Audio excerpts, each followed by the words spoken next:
Good afternoon. We'll be starting the webinar in just a few moments. If a couple people that are already online can go ahead and type in yes if they can hear my voice and see our screen with our lead slide on it. Okay, see a whole bunch of yeses coming in. Thank you very much. We'll be getting started in just a few minutes.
Okay, good afternoon. Welcome to the webinar for the VPK Provider Improvement Plan process. This presentation is a repeat of the one we did yesterday. This is specifically targeted for ELC and district VPK admins. So this is for those folks that are at the district or in the coalition who are responsible for reviewing provider improvement plans and approving those that are submitted by providers. We do have 3 other webinars beginning tomorrow that are specifically for VPK providers who are providers on probation and will need to submit an improvement plan in order to maintain their eligibility for the VPK program. So this presentation is specifically geared towards those 2 audiences. Again, ELC administrators who are logged into the website to approve improvement plans, and for school district administrators who are logging in to approve those plans. That's who the audience for today is. If other folks are on the line that just want to listen, that's fine, but that is the target audience for today's webinar. We are having a little bit of a technical glitch in that our handouts, the menu part for handouts is not showing. Cassandra is just about to send you a chat that has the link to the VPK forms in it, where you will find the handouts that are referenced in the presentation. We will also be recording this presentation, and like we've done with several things recently, we will be posting that to the Office of Early Learning's homepage. And typically what we've been doing is posting the presentation as it was recorded, as well as just the PDF version of the slides themselves, so people can look at it at their leisure or however they want. My name is Gary Savish, and I'm here with Cassandra Jackson, and she's going to get us started with the first slide regarding webinar etiquette, and then we'll be going through some of the slides with the content. Okay, thanks, Gary. Just a little bit of a review on some basic webinar etiquette. Due to the numbers on the call today, we have everybody muted, and that is just to prevent just background noise and different things that could interfere with the information we're providing on the call itself or on the webinar itself. If you have questions while we're going through the information, please use the question box to submit your questions. We will pause periodically throughout the presentation to kind of review over some of those questions and answer as many as we can that are applicable to the whole group. And so again, that questions box will be our main way that we're going to be kind of chatting back and forth with you all today. As Gary mentioned, we did have handouts available, but for some reason we're having some technical issues with the webinar software, and it's not allowing us to attach those handouts. So I did go ahead and send that link where the staff development plan and forms are all posted on our website. I sent that in the chat box. So anything that we go over today, with the exception of the actual PowerPoint itself, you can find on that VPK forms link that I sent again in the chat box. I already think that we got enough confirmation. I'm seeing lots of chatter back and forth in the questions box, so I think everybody can hear us. So we're going to go ahead and move on. Okay, so we do have a short agenda, but we want to just do a quick review over the related statute and rules regarding the improvement process. We're also going to take some time to review over the provider on probation requirements, and then an overview of the provider improvement plan review and approval process specifically. And that's going to be the information, again, that's specific to you folks who work for the coalitions and the districts that are going to be reviewing those improvement plans and approval process. I'll just repeat again, if you're a provider that's logged into this call or webinar, there'll be some information here that will be helpful, but the primary audience is for our coalition staff and our district staff who are going to be reviewing these improvement plans and approval processes as those improvement plans get submitted by providers. And then Gary also mentioned that we have 3 additional webinars that are going to be specifically geared for our providers who are going to be completing those improvement plans, and those begin tomorrow. Okay, so this slide just gives a little overview of the accountability, VPK accountability statute and rule. You have here a 6M-8.700, provider on probation. This talks about improvement plan and implementation and what happens in that first year of probation. The link on the slide itself will take you directly to those statutes and rules that oversee our program here. Related rules, so these are our 3 rules that govern the VPK and provider improvement process. The one I just mentioned, 6M-8.700, this talks about providers on probation in the first year of being on probation and implementation of that improvement plan. 6M-8.701, this is for second and subsequent year probation, and 6M-8.702 is referencing the removal of VPK education program eligibility. These would be for those providers who are receiving the 3 consecutive rates that are on probation. All rules may be accessed at the link that's provided there on the slide for you.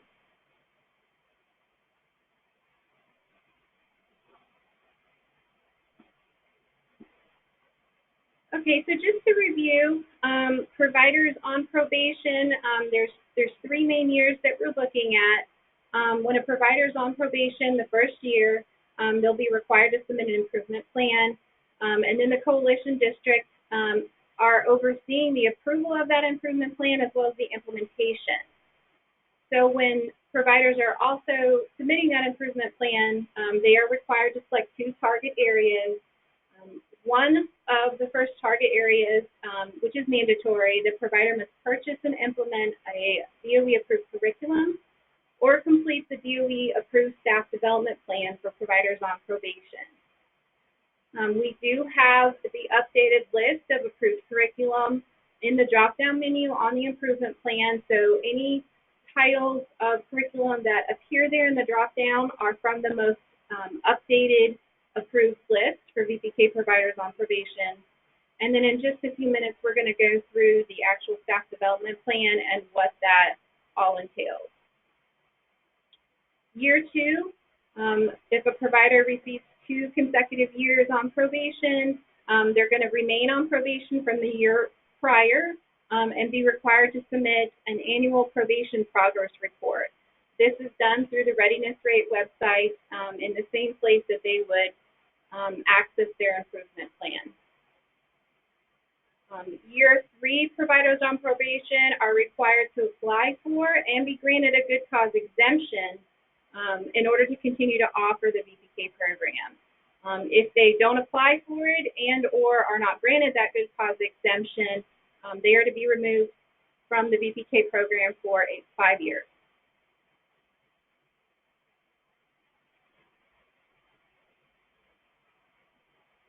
Okay, so all providers must complete the steps of the improvement process electronically through the Readiness Rate website.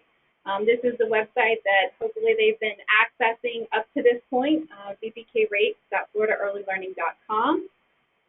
The curricula options, as I mentioned earlier, are available in the drop-down menu as they're completing their improvement plan, but they're also available just on our main website. And then there's also links on the page where providers can look through the entire package and get all the information, that detailed information about the curriculum that is approved and on the list. The staff development plan is available again on our website. The link that I sent in the chat box, you can download it from there, or this is a direct link to the staff development plan on our website.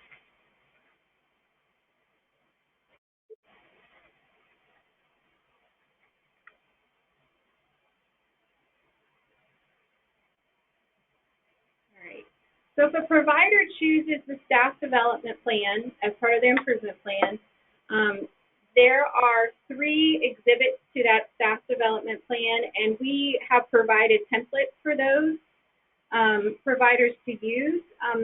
They are not required to use that exact template, but if they do not, then whatever they are using has to have and contain the same elements that are on these templates and exhibits that we're getting ready to go over. So this is the template for the staff observation as Exhibit A. These are things that we would like the director or supervisor of the VPK program to be going into the classroom and observing and just checking off whether or not it was observed and giving them information to sit down later and have those discussions with staff. So this is an example, actually not an example, this is a screenshot of the template that would be used to conduct staff observations as part of that staff development plan. Exhibit B is the monthly feedback template form. Again, this is the form that should be used for meetings that should be biweekly observations, and this, in conjunction with the observation sheet, is really going to set up the program for the director, the supervisor, whoever's making those observations, to sit with staff and talk about what they observed and what things can be worked on, tweaked to help the children in the classroom and learning in the specific areas that were observed.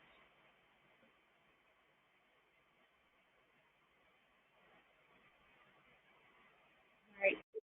Also, as part of the staff development plan, we want our VPK staff to be looking at the VPK assessment data after it's administered during each assessment period.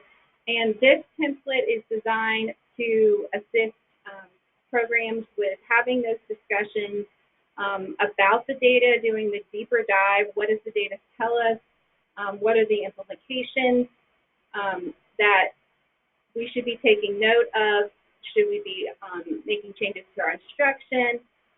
Really just giving the area in a format to have those really important deep discussions about the VPK data specifically and what it's telling the teachers and the staff in the VPK program about the children in their class and where they are as far as making progress on those key specific areas assessed in the VPK assessment.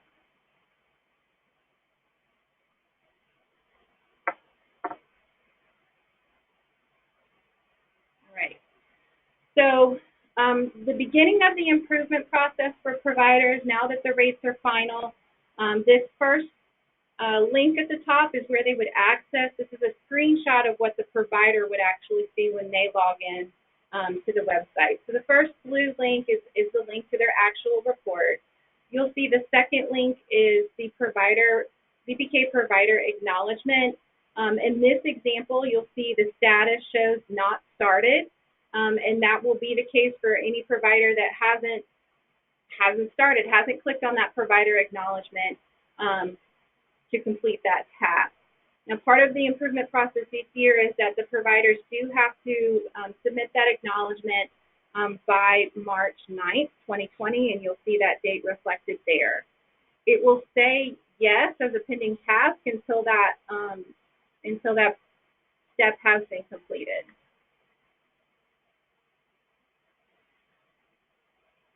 All right, the next link you'll see is the actual link to the provider improvement plan. Again, the status on this example shows not started, but that will change once the provider clicks on that link and begins to go through the process of completing that improvement plan.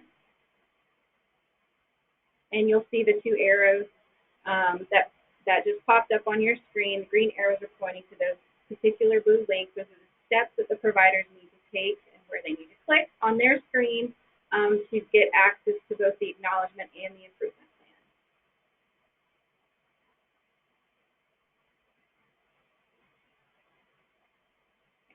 Again, provider acknowledgements are due by March 9th.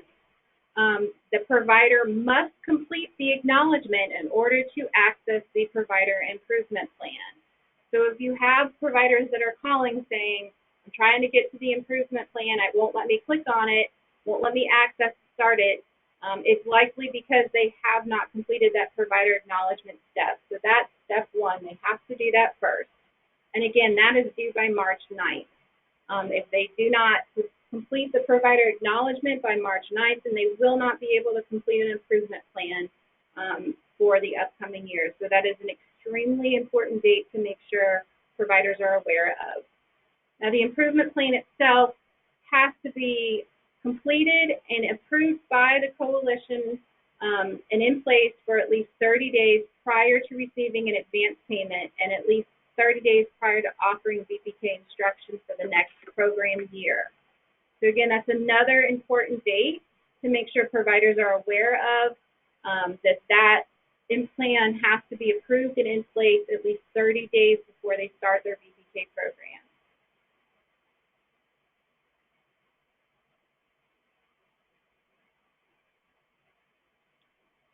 Okay.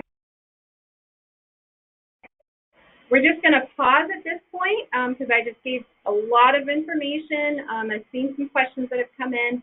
So we're going to take a quick pause and review some of the questions and see which ones we can answer.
Okay, so there was a question about the PowerPoint. Is it going to be made available after the presentation? Yes, we can make that available, and we will make sure that that goes out to coalitions, or we post it somewhere where coalitions and districts can access it. There is a question here. Are the requirements for training regarding curriculum on the OEO website? Yes, each approved curriculum does have a required training component, and that information is posted in the approved curriculum packet on the website.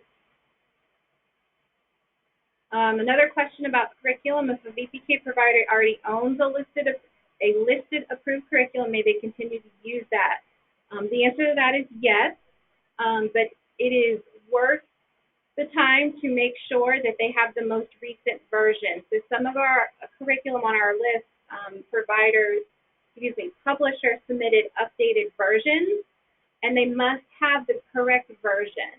So, and all the parts and pieces and components of that curriculum package. So that's something from a coalition standpoint, you would want to double check and make sure that the provider has all of the correct versions and components of the curriculum if it's something they've been implementing. Another good question: who can observe VPK instructors if the instructor is the director and the owner of the program or site? This sometimes comes up when it's a smaller VPK site, such as a family child care home.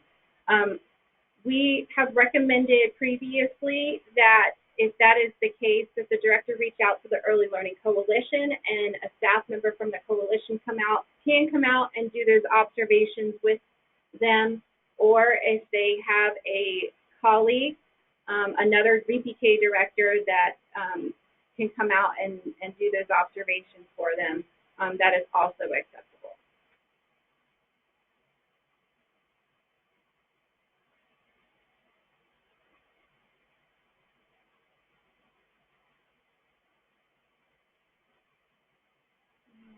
Still looking over some of these questions, so bear with us. Okay, so there's a question about what happens if a provider does not acknowledge the low-performing provider status. Will the system lock after 3/9/2020? The answer to that question is yes. After that March 9th due date, the system will lock for them, and they will no longer be able to complete an acknowledgement or submit an improvement plan. Okay, question about when the improvement plan is due.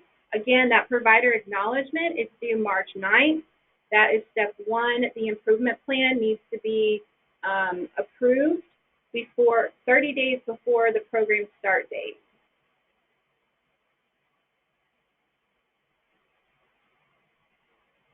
Okay, another clarifying question. If the system does not allow them to acknowledge after the 9th, does it mean that the provider means any provider that fails to acknowledge on time is precluded from offering VPK? Yes, they have to have an improvement plan in place to offer VPK, and if they don't complete that first step of completing the acknowledgement by March 9th, then they won't have an improvement plan and they will not be able to offer VPK.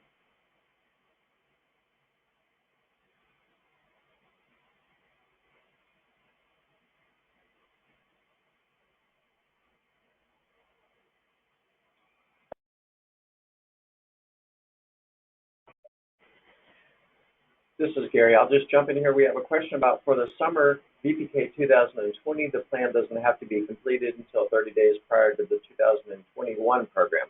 So, and this has always been a little bit of an awkward point. The improvement plan, once the provider is on probation, affects them starting the next available program. So if you are a summer provider and you just got a rate to put you on probation, you need to have that plan approved and in place 30 days before the beginning of the next VPK program, which is the 2020 summer program. So we do not let somebody be on probation wait a year before the 2021 summer program. So just to be clear, if the summer program just received their provider on probation status, before this summer's program begins, 2020, they will need to have that improvement plan in place 30 days prior to the start of that program.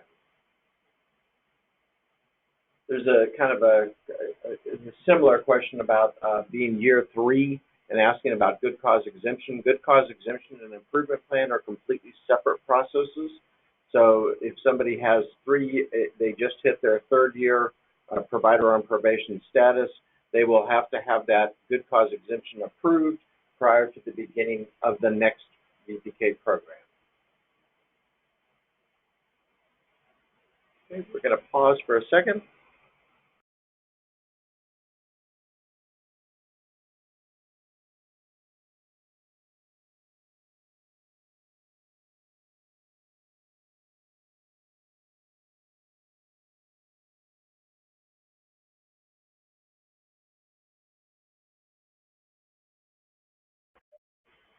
Okay, there's a question here. May school districts use principals to conduct the classroom observations? Yes, that is an acceptable solution to who can do that.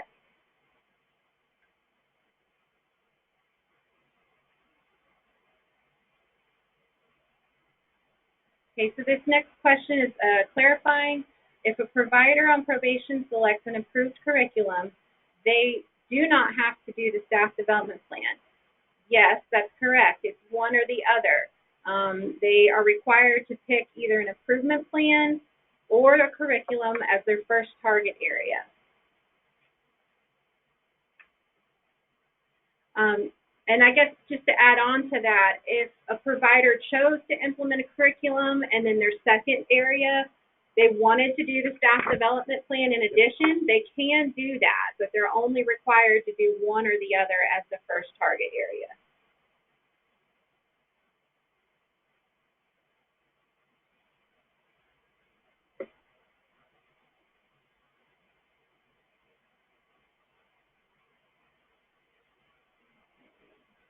Still reviewing, got a couple more questions.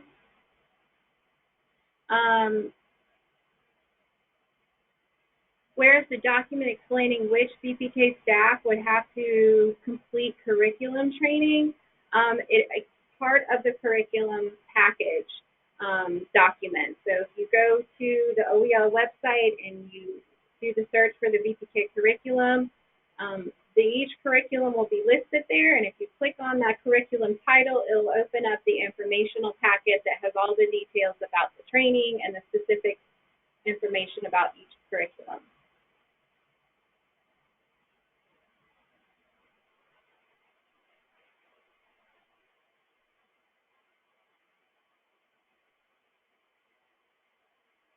Okay, will OEL notify the ELCs of which providers are required to submit a good cause exemption? Yes. We will be notifying coalitions of which providers that applies to. Can school districts use instructional coaches to conduct observations, monthly feedback meetings, and assessment result meetings? Yes, if they have knowledge of the VPK program, that is acceptable.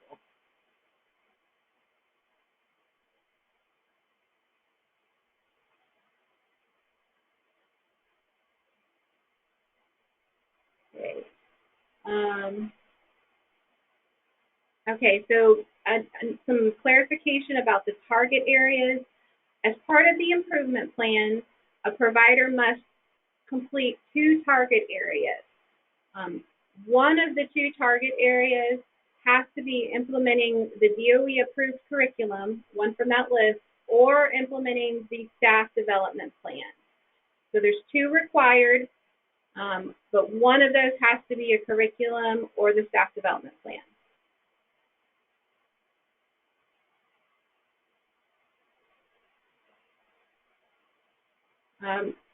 There's a question here, how were schools notified that they were low performing? Any provider on probation was sent an email and sent a letter from our office notifying them of their status as being on probation.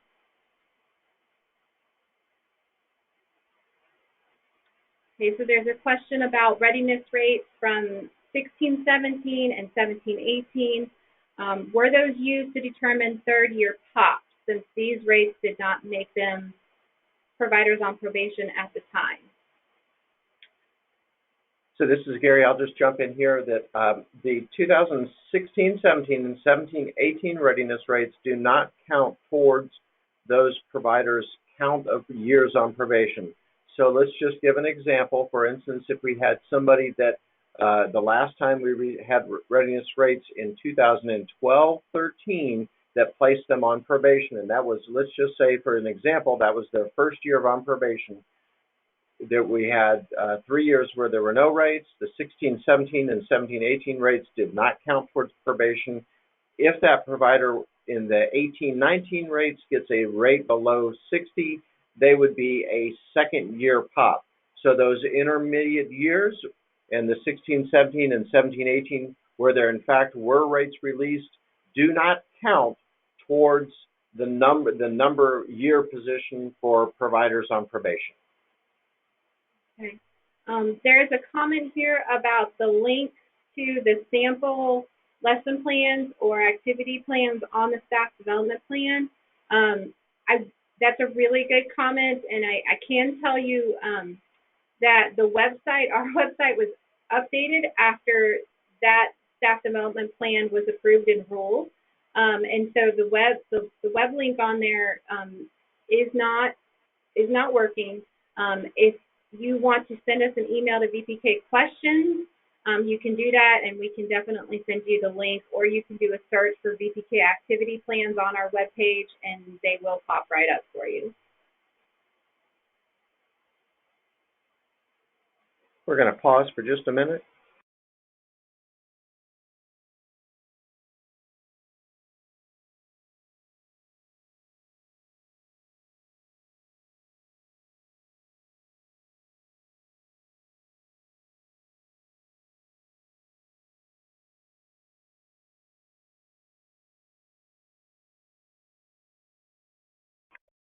So there's a question about the additional target areas. So here's how it works. So when they select they're going to be required to have 2 target areas. The first of those target areas is either going to be the approved curriculum or is going to be the staff development plan. When they go to choose the second target area, there is a more lengthy list that populates in the drop down for that second target area that may include things like instructional practices and family involvement and other activities that the provider can choose. There's actually no limit. We have providers out there that have selected each of the possible things, and I believe they have as many as 7 target areas that they have chosen. The requirement is to have 2, and the first one has to be curriculum or staff development plan. But there are other selections in that rule that we cited up front, the 700 rule, that has a list of all of the different target areas that they could choose from. And when the provider is on the website and they go to the second target area, they get that lengthy list. It's not lengthy, it's I think it's 7 different things that they can choose to, 6 or 7, something like that, that are presented to them at that time. Okay, there's a question about for the staff development plan, when does it have to be completed? So there's several dates in the staff development plan that folks need to be aware of. There are some required trainings that need to be completed before the program starts, and then there's some additional trainings that have to be completed after the program begins. And then there's ongoing activities that we would expect a provider to be doing, such as the staff observations and the VPK assessment meetings. So it's not just one completion date. There's several dates embedded in the staff development plan that you'll want to review and take note of.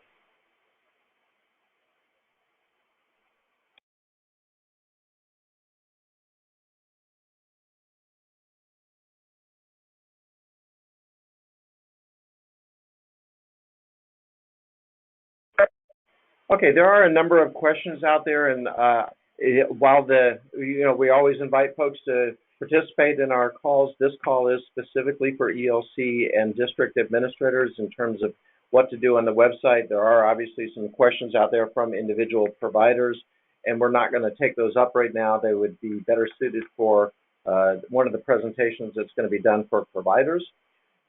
So if you are an ELC administrator and you are logged on, the menu you will see is what is on the screen in front of you now. And what we want to focus on is for the green arrow is where they would go to their administrator home. If it's a school district, it will, I believe it says school district administrator or district administrator home, but it's the same functionality depending on whether or not the person who is logged in is from the ELC or from the school district. So when they click on that link, they're going to be presented with a number of things that tell them about providers for that program year. It's similar, it's a screen that they were used to seeing, and we want to focus on the part that is about provider improvement plan. And this allows the ELC or the district to see which programs have submitted an improvement plan for providers on probation. And it allows them, when they click on, they have this box and they can click on any of those numbers that are in blue, and it allows them to see the submissions. They know how many people are outstanding. So if you were at a school district and you had your individual schools doing this work, you would know, hey, I've got 12 schools, 8 of them have submitted, 4 of them have not submitted. I need to pick up the phone and call these folks. The coalitions go through the same kind of activity of making sure that providers have gone in and completed the improvement plan so that it is available for them to, the coalition, to review those plans and get them approved in a timely manner. So these are just the places that those user groups are going to go to work through the improvement plans as they are submitted. And again, we are looking at the coalition administrator screen right now. So when they click on, they have that list there and they click on it, they are able to see the status for the provider, and where we have blocked out the names, where this green arrow is where the provider's name is going to appear. It says what coalition and county they're from, whether they are a school year program or not. It tells them the date that the improvement plan was submitted, and it tells them who it was submitted by, and gives them a status so that they can know, okay, these are the ones that are still pending. This is what the status of the review is. So it's just a way of work for the coalitions. If they click on that box that has the name of the provider in it, they are going to be presented with a screen that actually is the improvement plan that the provider has submitted. So we've just shown the top portion of it here. This is a fairly long page, and the coalition or the district has all of the information associated with the provider. Some of it is pre-populated, some of it was put in by the provider as they did their plan, and it allows them to look at all the pieces to it. And it's really pretty simple. They're focusing on the target areas. So we're going to go to the next slide. So down here at the bottom, so this is a continuation of the page we saw before, and what it shows is this particular provider, this improvement plan that was submitted, has the developmentally appropriate curriculum and administrative and management practices. So we had that question about the secondary target areas. So when they selected the first target area, they had two choices. They chose developmentally appropriate curriculum. They could have chosen staff development plan instead, but that's what this provider example showed. And then the second target area is that wider list we talked about, and they chose administrative and management practices. So for these two items, turn my page here. So this provider, when they chose curriculum, they have selected the Investigator Club curriculum. It has a projected purchase date. So the provider had to go in and say, this is the date I'm going to purchase this curriculum by, and they have to give the projected training completion date. So I'm going to buy it by 5/29. I'm going to have it my training done by 6/26, and then they submitted it. Right now at the end it says there is no pending tasks, because the other things that are required is for the provider to come back and put the actual purchase date. What day did I actually purchase it? What date did the actual training take place? and it'll have an approval date on it. So this is waiting for the coalition to go in, review the material, make sure that they agree with it, and go ahead and hit approve.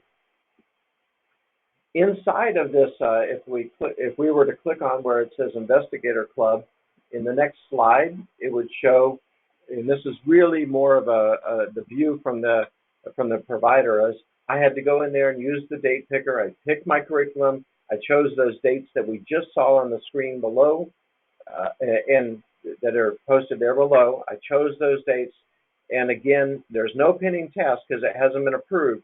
So the little gray boxes on the right side where it says actual purchase date and actual training dates, they can't fill those in yet. Once the coalition has approved the plan, then the provider will be able to come back and put those dates in, and then that's them documenting that they did what they had agreed to do. So we have a similar example here. This is simply a provider that made some different selections in their target areas. This provider chose to do the staff development plan.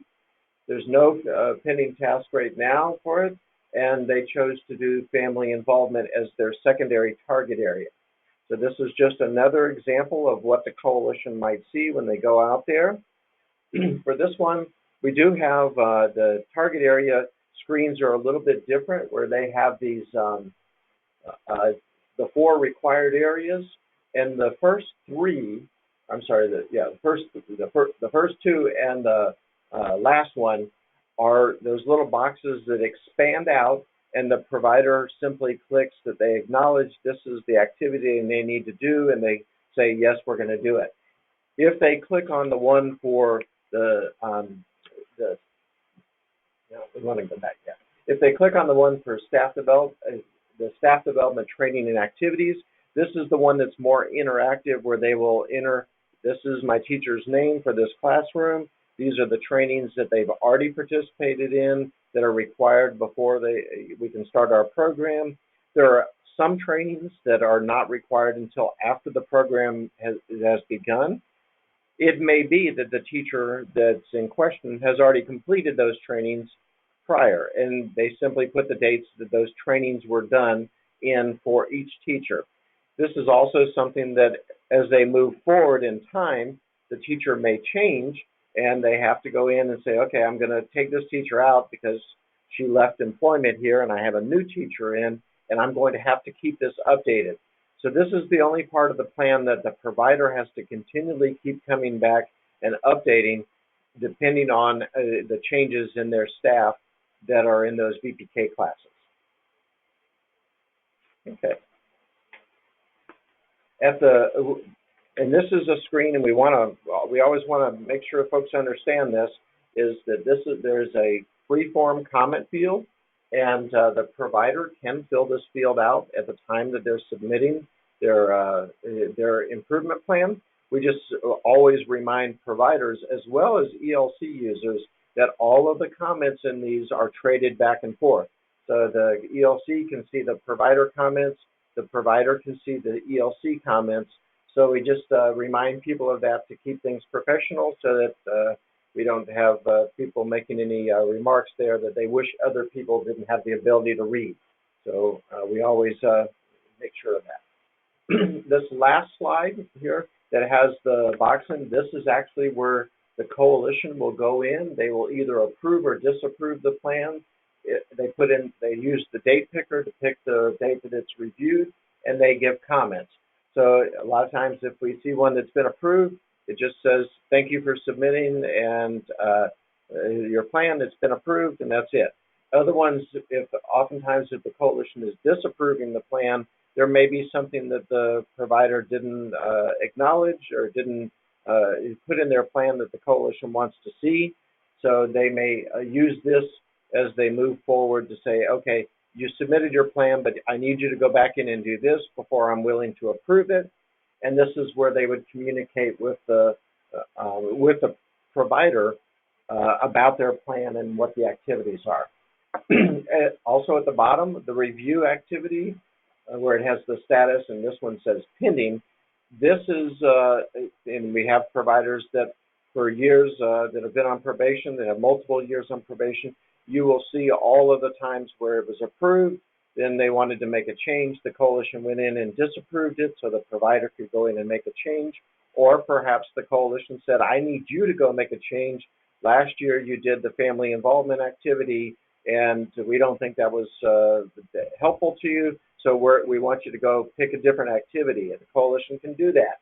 So it may be that that you see where it was approved, you see where it was disapproved, you see where it came back again and was approved again. You see that whole conversation.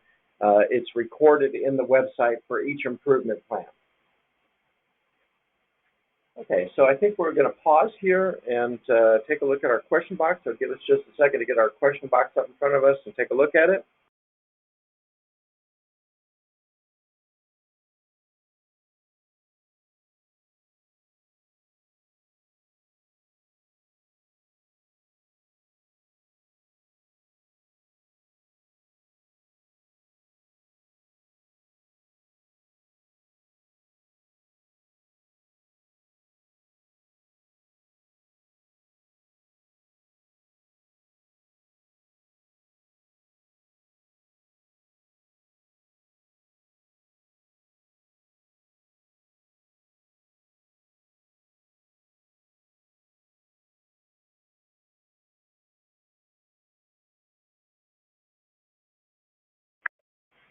Okay, we have a question about the secondary target areas and should the projected completion dates be during the 2020-21 program year?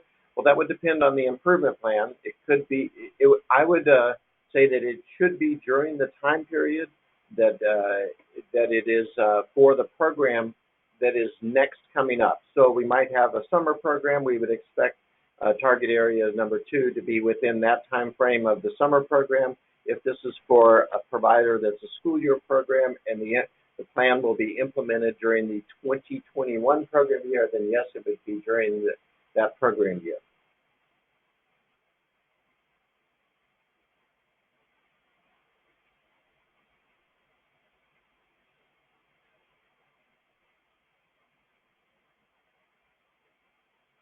There's a question about the provider, whether or not they would have a contact point for the probation process for improvement plan. Yes, that contact point is generally your provider representative or the provider representative at the ELC. If they can't answer the questions, then ELC should come to the Office of Early Learning for support.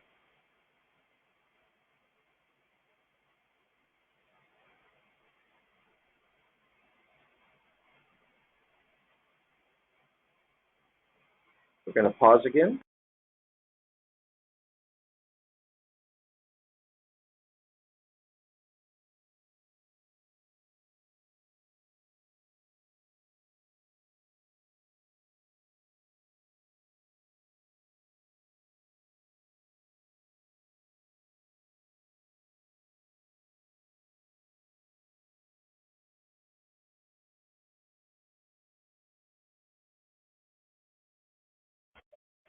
Okay, so a couple of questions. Would ELC be notified when provider does update their improvement plan and email notification? The readiness rate site, that it does not send out the message for that. The coalition needs to come back to their administrative page and see what the different activities are. When providers contact our office, we always encourage them, if they do something, that it may be a good idea to contact their coalition and say, hey, we want to do something. The updates to the plan, as far as completing the projected dates, do not require coalition approval. There is actually no task for the coalition to do at that time. So once the coalition has approved it, there really is not much more to do to it except for the regular monitoring that you all would want to do of those providers.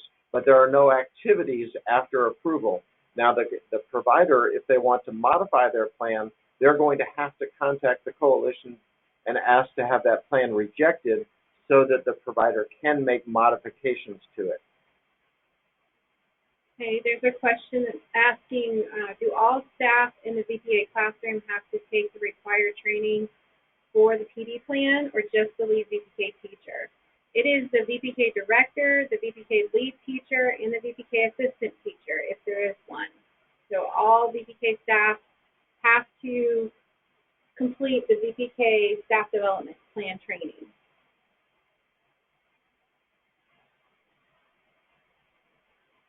There's a question about what if the provider forgets to submit new staff or to remove staff, or are they updated on the portal? Are they only updated on the portal?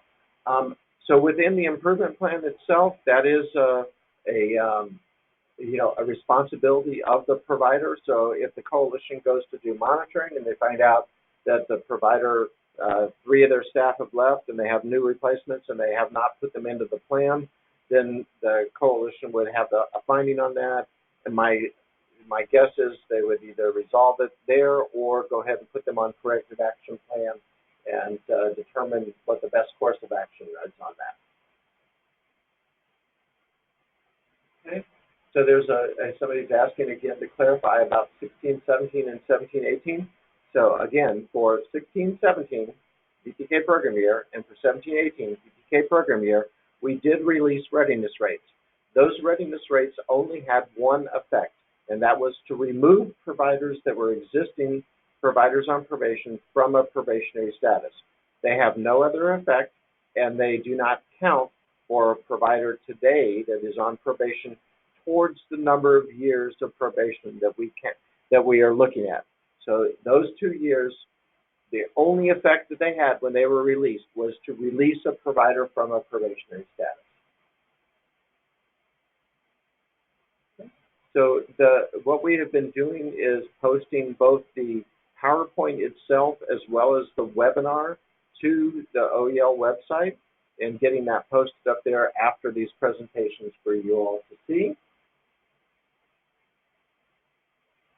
There's a question where to find the staff observation template. If you look in your chat box in your webinar control panel, I did send a link out to everyone there. That is a forms link, and all of the attachments or exhibits to the staff development plan, including the staff development plan itself, can be downloaded from there.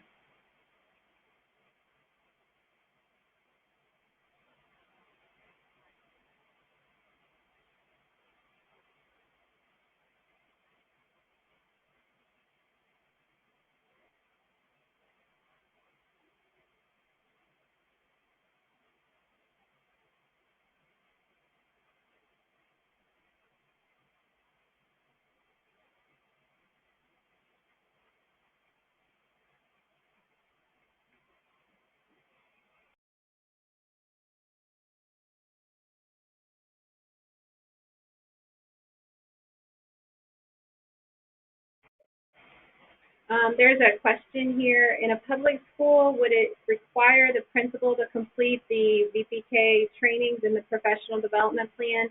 No, this would just be the VPK staff specifically, so the instructors in the classroom.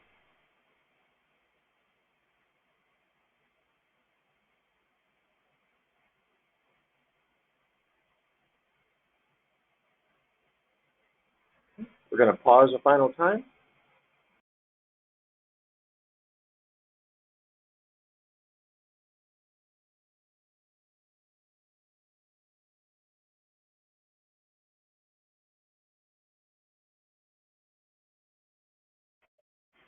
Okay, there's a couple questions about where the link is in the chat box. Unless you have moved the control panel for the webinar on your screen, you should find that in the right top-hand corner of your screen. Sometimes that does minimize. If you open that up, you will see there's a chat box as part of that control panel, and the link can be found there. The other option is just to go to our website and type in VPK forms in the search box, and you will get a link to that exact place where they're found. Okay. And there's also a question about who approves school district improvement plans. School district improvement plans are approved by the district. So the district personnel would have submitted the plan, and the district personnel actually approved them. The coalition does not have access to approve those district plans.